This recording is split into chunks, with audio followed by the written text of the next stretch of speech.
Primero hay que imaginarnos que la forma de la Tierra es como una mandarina o una naranja, y sobre su cáscara dibujamos los continentes. Si queremos pasar esta figura a un plano, necesitamos cortar la cáscara de la fruta de tal modo que se aprecie de forma plana. Como vemos, tenemos que cortarlo en partes, tal vez desiguales, para que se aprecien bien los continentes, aunque por la misma forma no conseguiremos hacerlo plenamente bien. En algunas formas tal vez se vea distorsionado la forma o el dibujo. Como vemos, tenemos que cortarlos en partes, tal vez desiguales, para que se aprecien bien los continentes, aunque por la misma forma no conseguiremos hacerlo completamente plano, y en algunas veces tal vez se vea distorsionado, tanto en la forma como el dibujo de los continentes. Ahora, con otra fruta intentamos cortar la cáscara en cuadrantes formado por meridianos y paralelos dibujados en la cáscara y pasarlas a un plano donde también dibujamos la cuadrícula formada por estos meridianos y paralelos. Ahora observamos en la parte que sería el ecuador a la mitad de la fruta cómo al cortarla y al pasarla al plano se mantiene la forma y el tamaño de la cáscara, pero conforme vamos a los polos, esta disminuye en forma y tamaño, ya que en la figura 3D de fruta, el polo es un punto y en el plano es solo una línea. Por lo tanto, se aprecia una marcada distorsión al pasar de una figura 3D a una 2D. Ahora en la siguiente liga, que la encontrarán en la descripción o en los recursos del curso, se muestra lo del ejemplo de la naranja, pero con los diferentes países, sus distorsiones y sus verdaderos tamaños. Buscamos Groenlandia en el buscador, nos selecciona el país y podemos arrastrar este país, este territorio, hacia el Ecuador y ahí veremos la verdadera forma y tamaño del país. Como ven, sigue siendo un territorio muy grande, pero no tan grande como se aprecia en un momento. Ahora seguiremos con la Antártida, como vemos en el plano. Es un territorio gigantesco, pero si lo movemos hacia el Ecuador, igual sigue siendo un territorio muy grande, pero no tan gigantesco como se apreciaba en un principio. Esta la podemos medir pues, con América del Sur, con Brasil, y vemos qué tan grande es. Limpiamos otra vez y ahora buscaremos Chile. Bueno, en este ejemplo pondremos el país de Chile a comparación con el continente europeo y veremos qué tan largo es el territorio de Chile.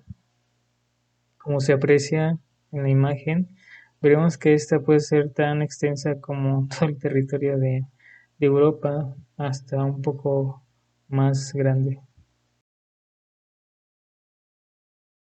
Proyecciones cartográficas. Un sistema de coordenadas proyectadas se basa en un sistema de coordenadas geográficas, en un esferoide de referencia, el datum y o parámetros de proyección. Cada mapa cartográfico presenta ventajas e inconvenientes. La mejor proyección para un mapa dependerá de la escala del mapa y de los propósitos con los que se va a utilizar. En el ejemplo de la figura se muestra Norteamérica y dos distintas proyecciones. Tenemos el Albers Equal Area de color rojo o área igual y el Lambert Conformal Conic o cónica conforme de color verde. Para un mismo territorio podemos tener distintas proyecciones que encajen bien, como en este ejemplo el territorio de Estados Unidos. Pero si queremos utilizar estas proyecciones, por ejemplo, para Canadá, que está al norte de Estados Unidos, o para Alaska, que es igual territorio de Estados Unidos, no será viable, ya que como vemos existe una distorsión y o solo podremos utilizar uno de ellos, pero será dependiendo del fin que tengamos. Las proyecciones se pueden clasificar según su figura o su posición. Primero tenemos a las figuras que pueden ser un plano perpendicular al globo, que se conocen como azimutal. También tenemos a la forma cilíndrica que envuelve al globo y por último a la cónica. También se puede clasificar según su posición. Esta es una subdivisión de la figura, pues podemos acomodar a la figura de distintas formas.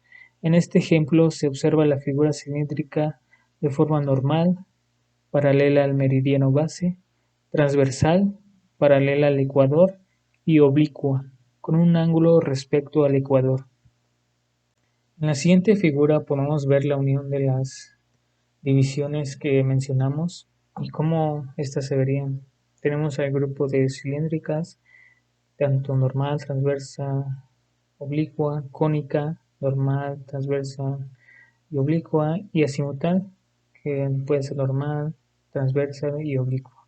Otra forma distinta de clasificar las proyecciones es según su deformación y las propiedades métricas que conserven.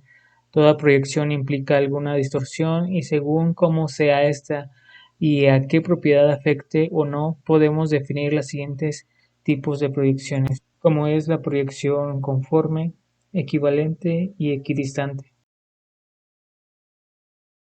Tenemos primero la proyección conforme. Estas proyecciones mantienen la forma de los objetos ya que no provoca distorsión en los ángulos. En la figura tenemos el globo donde existen los puntos A, B y C y estos forman un ángulo. Cuando hacemos la proyección de este globo tenemos los mismos puntos A, B y C y estos mantienen los ángulos.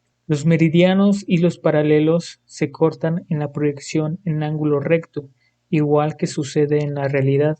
Su principal desventaja es que introducen una gran distorsión en el tamaño. Objetos aparecen proyectados con un tamaño mucho mayor que otros, puede ser en realidad mucho menores que estos. Cabe destacar que ninguna proyección conserva las formas en áreas mayores. En la proyección equivalente o equiárea, este tipo de proyecciones se mantiene a una escala constante, es decir, conserva las áreas. En la figura podemos observar dos áreas, el área A y el área B.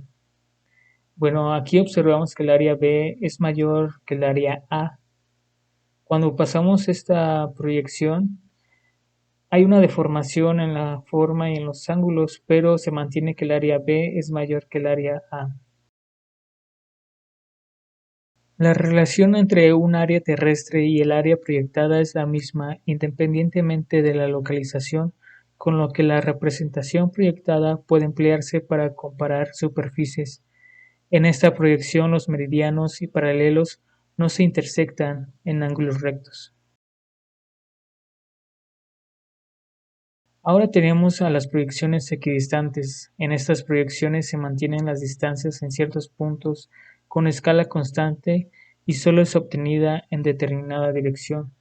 En la figura se ve los puntos B, A y C que tienen una misma distancia entre ellos. Cuando pasamos a una proyección, los puntos B, A y C mantienen esta dirección. En la figura, ahora tenemos este ejemplo con un mapa conforme que conserva los ángulos. Ahora imaginemos la dirección de un viaje de avión de Nueva York a Londres. A simple vista diríamos que la dirección recta es la dirección verdadera y la dirección corta, pero no es así. En este mapa la dirección más corta y verdadera es la dirección curva. Ahora tenemos el ejemplo de abajo, que es una proyección equidistante. En este ejemplo, ya la dirección verdadera es la dirección recta, pero como se observa existe una distorsión de los ángulos y de la forma. Pero hay que destacar que tanto la dirección verdadera curva de arriba como la dirección verdadera de abajo coinciden en los puntos de los territorios por los que pasa. En resumen, para una proyección es importante tener en cuenta el esferoide de referencia, el dato y o parámetros de proyección. La mejor proyección para un mapa dependerá de la escala del mapa y de los propósitos con los que se va a utilizar. Las proyecciones se clasifican según su figura, posición y deformación, y ninguna proyección cartográfica puede conservar las formas en áreas mayores. Ahora tenemos este cuadro donde se muestran los sistemas de coordenadas geográficas y proyectadas que se utilizan en el territorio de México. Bueno, primero veremos algunos ejemplos como el México ITRF 2008, el cual sus unidades son grados, el México ITRF 92 con unidades grados y el WGS 84 que es mundial y sus unidades son en grados. Después tenemos una tercera columna que es el EPSG, que es un código para identificar los diferentes sistemas de coordenadas. En los sistemas de coordenadas proyectadas tenemos el México ITRF 2008 que es el dato y el LCC que es Lambert Coney Conformal. Estas sus unidades son en metros.